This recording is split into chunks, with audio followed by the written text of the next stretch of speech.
sing for Jesus.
Cần lên phò chuồn cùng Mizorama Puithiam.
Irong pinatok pui vetura min somavangin.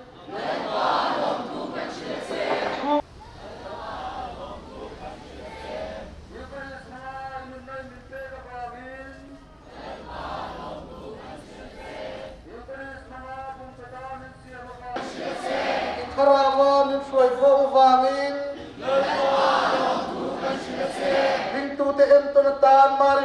kawangin.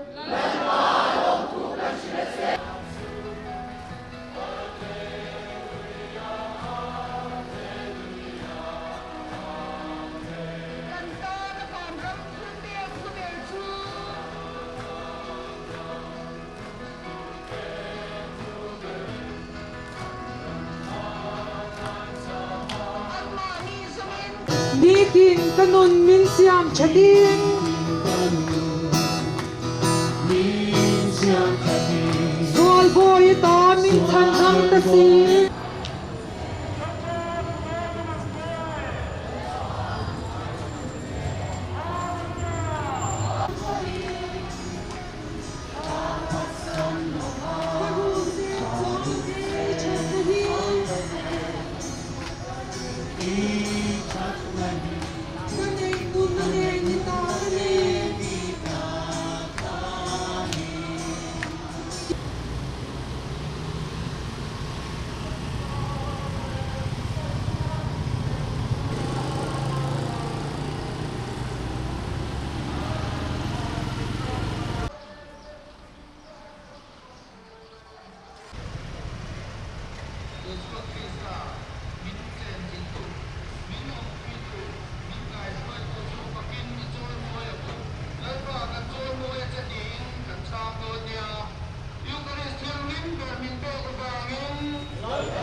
ta hiền đồn na tuy có vari alo chuak chu mi tam tak ti dam na na lo tam tak ti dam na tu po a in tu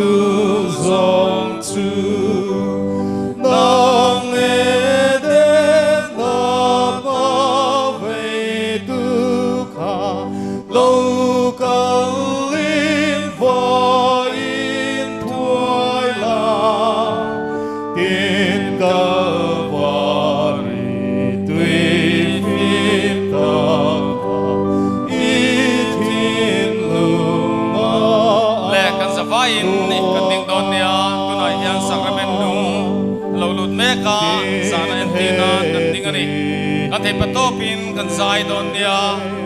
lali suwa Krista kum som sari panga chung min chen chil to tu na hian hebiagin alo lu na masabera hian aron lut le me kani chuwang chuan thinung le ti tak satin choi moi kan hla ti sangu Adam ngheh yang tila Mizorama Puithiam vanang Eucharistic Lim Pekia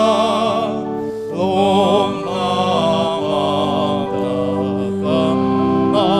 lali suwa Krista kan zain tinan kan sawain ni ching chiamu kum som sari panga kalta lo kalkhan min chen chil ngar ngaraboina hian atharin mal min so maduni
tuna chuan sacrament kan ma om hi fakna le choi moi na hun kan neyanga kan o kan ui lovanga kan ban pharangai chuan kan pharanga chutianga fakna le choi moi na hun min nei sak turin pu Joseph lal chuana some thin long za khai takin lali suwa ma ilo dingangu kan kutte thlopin ding chungin chibai bukna inayang ule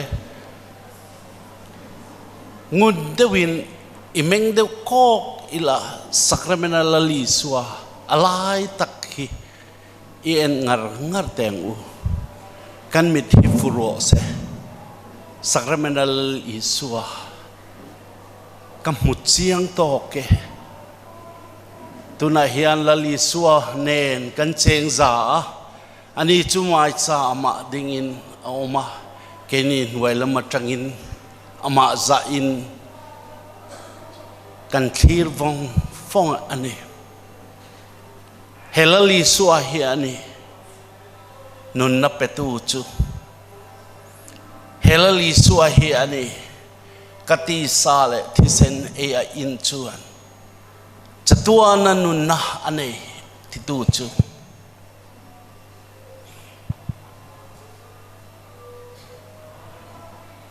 kan zanan ama hian kaneng kim te bun ruak kan ni ti kan lan tirnan kan king ni in chunglama bani pharang u kan rol nei angin ifakin ni choi moyang u ama hi puchiang ang u kan bu chia da chu ilo fakang u lalpa kan fakatse lalpa kan fakatse lalpa kan fakatse hallelujah hallelujah lalpa kan choi moi atse lalpa kan choi moi atse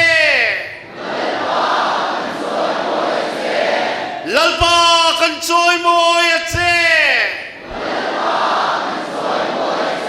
Hallelujah Hallelujah Hallelujah Lalpa kan bia a che Lalpa kan bia a che Lalpa lom thu kan fil a che Lalpa lom thu kan fil a che Isu kan fak a che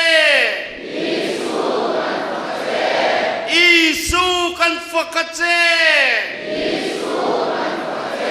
Isu kan fak a che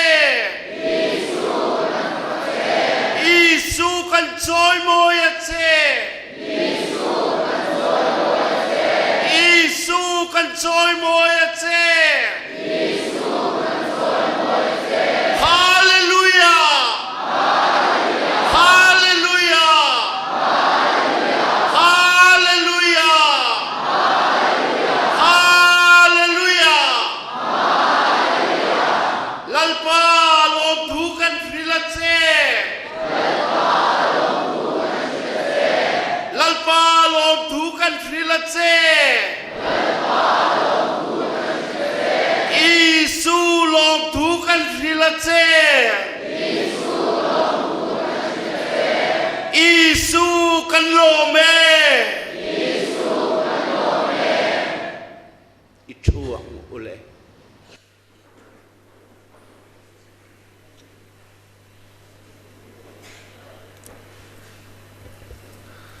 kan thlen kim to le to lo khaing tinamo kin sildan omse I malsom na hi kan thlen kim vek nuwa in pek angai dona ole kan thu hadam lo ka ngare lo te anianga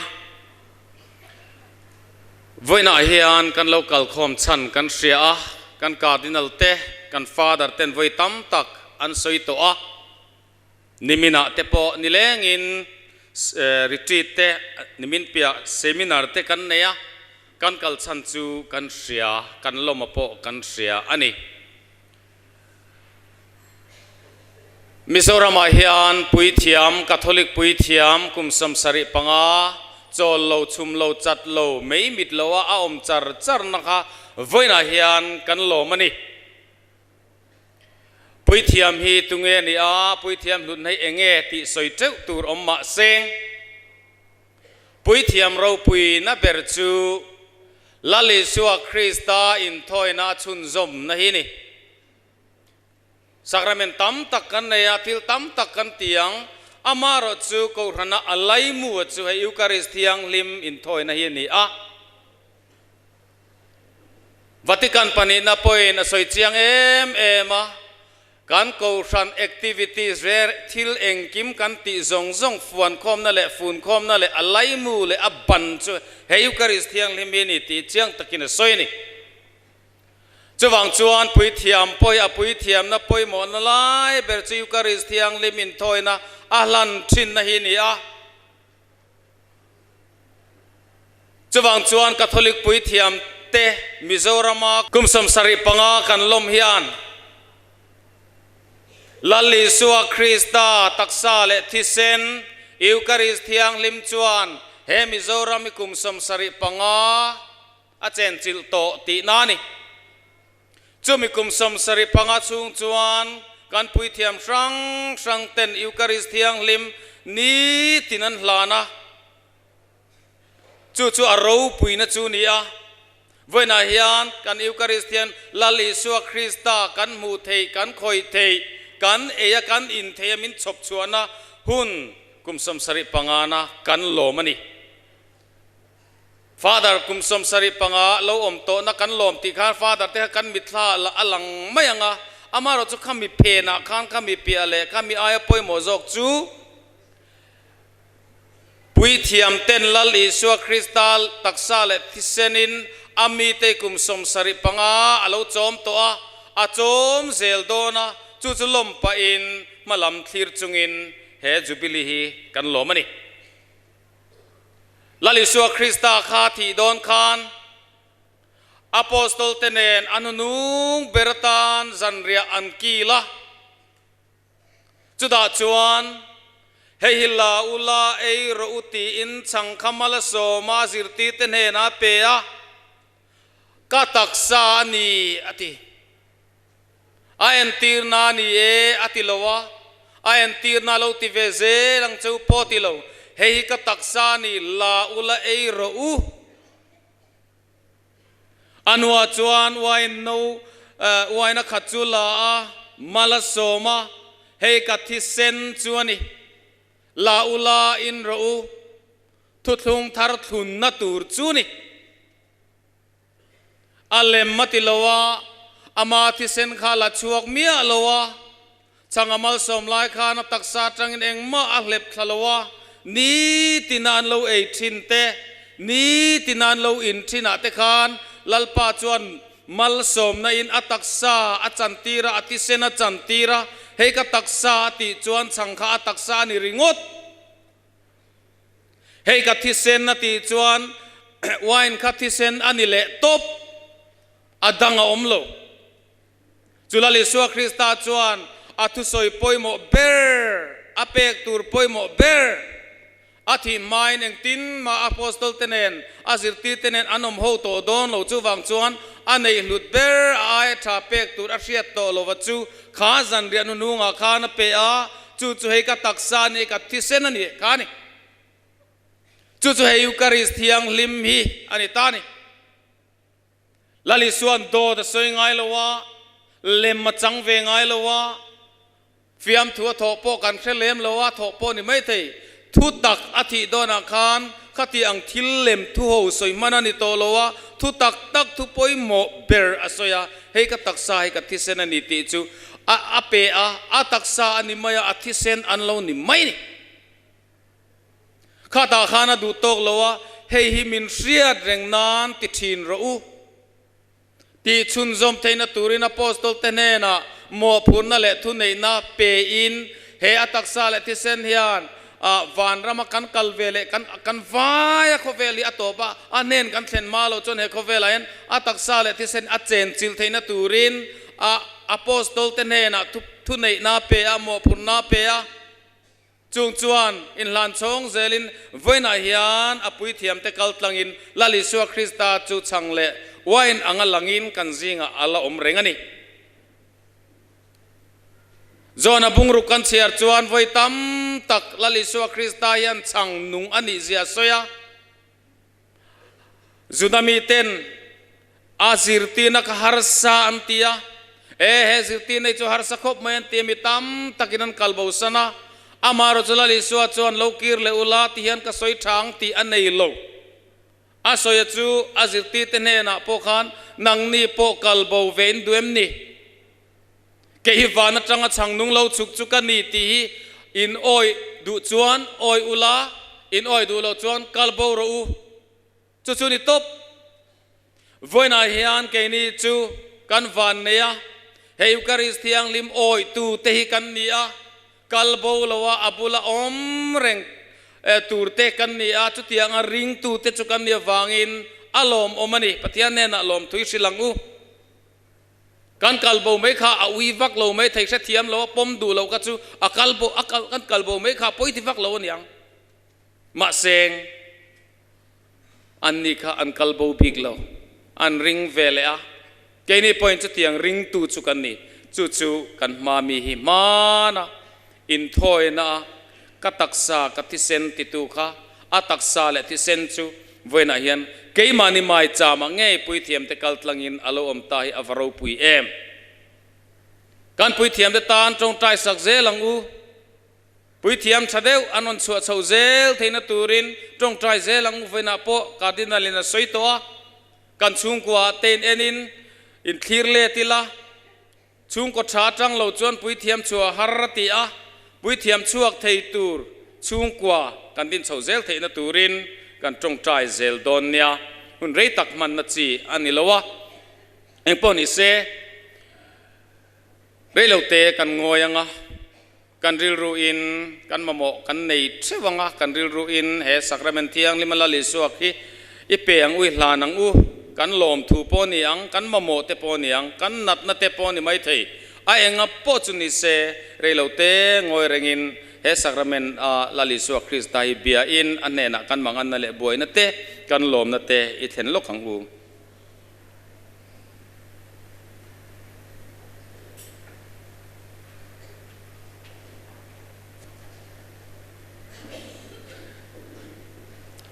kan zain dingila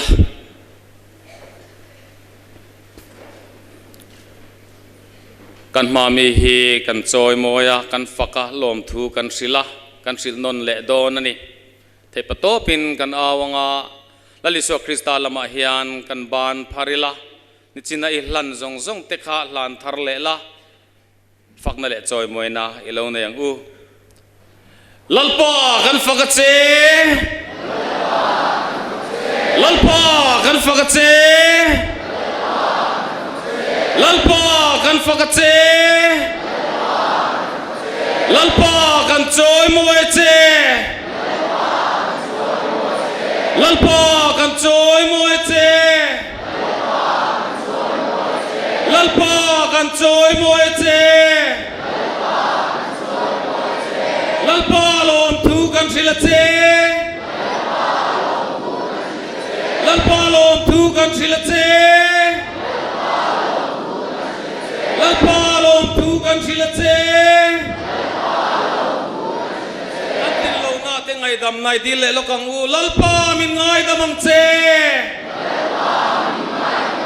lalpa min ngai damang che lalpa min ngai damang che taksa le tharawan nat na kan nei chuta chuan lalpa ne na lan chungin na ti dam na longen leng u lalpa min ti damang che lalpa min ti damang che lalpa min ti damang che lalpa kan lo me lalpa kan lo me lalpa kan lo me kan trong trai na zong zong te lali su Krista ne na kan hlan nan ching chi chungin aman trong trai dan min zir tin na mangkhan kan di langa chumi zo chuan ku na chibai thiang limbu kin ti kha kan sa chun zom don nia kan pa vanami iming zain ro se iram lok theng ro se idu zong vanan tiang in le mi in ti ro se voina tan kan ei tur min pe ang che kan chunga poi khoi tu te kan ngai damangin kan poi khoi te ngai damang che suatura them na lama min shuai lo la til chalo la ka chuan minu min zo kang che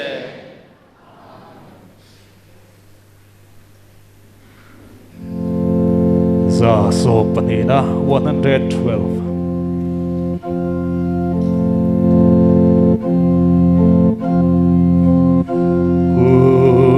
chi bay thiêng niềm vui ai sa ra bên cung chu ai ta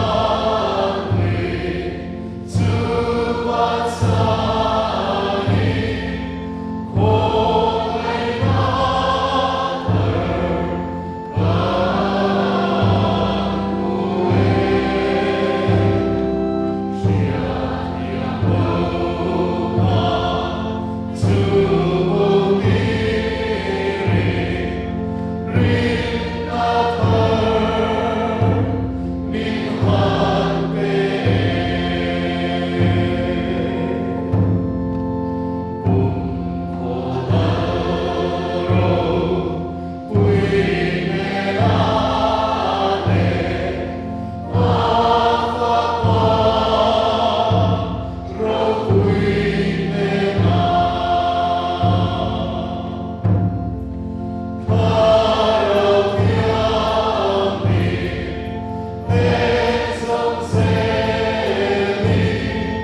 itong trangu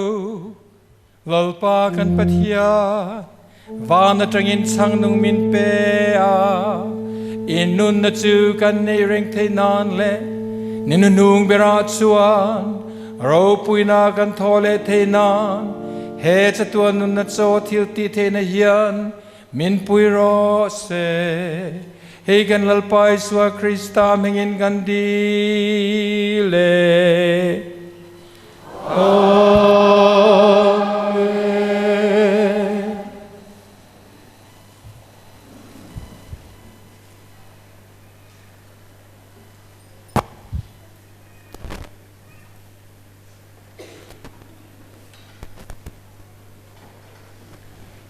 Sakrament malsom na dong turin thinlung le ti tak zatin sakrament ma hiya ni kunang u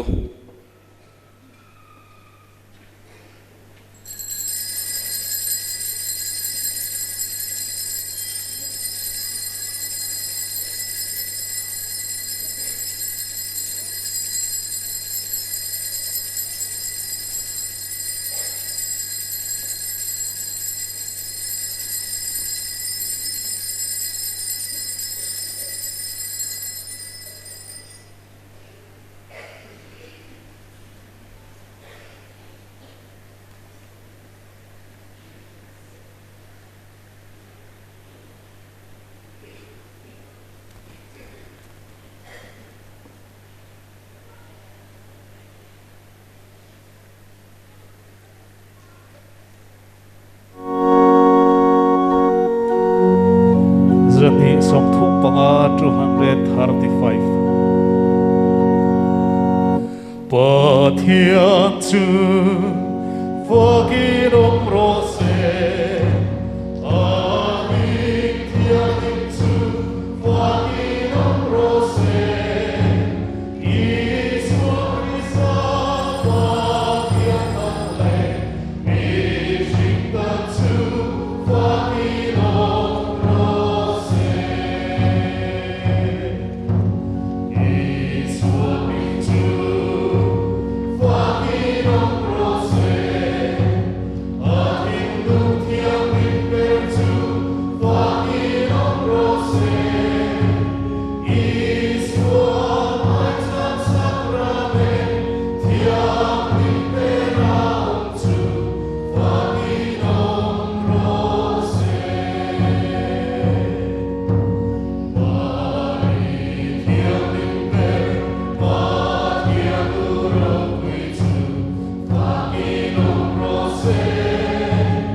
kan zavain thule lokila hote hundon to la tak tak changaron kalten oma thu soina man aum to kherlo mai thea I Diocese Pastoral Council mingin kan tiringot menge in zavai chunga hian kan lo mani bishop te le diocese thu nei tu zong zong ming hian hetai local zong zong te chunga thinlung le ti tak zetin kan lo mani ti kha kan soi mayanga min lo pom sak don nia tuna thu puan na nei sela kan ngai thanga top na po anin ron keng tlang mai se thange le kan zain thin thin pathian hen ro pui nei hlanang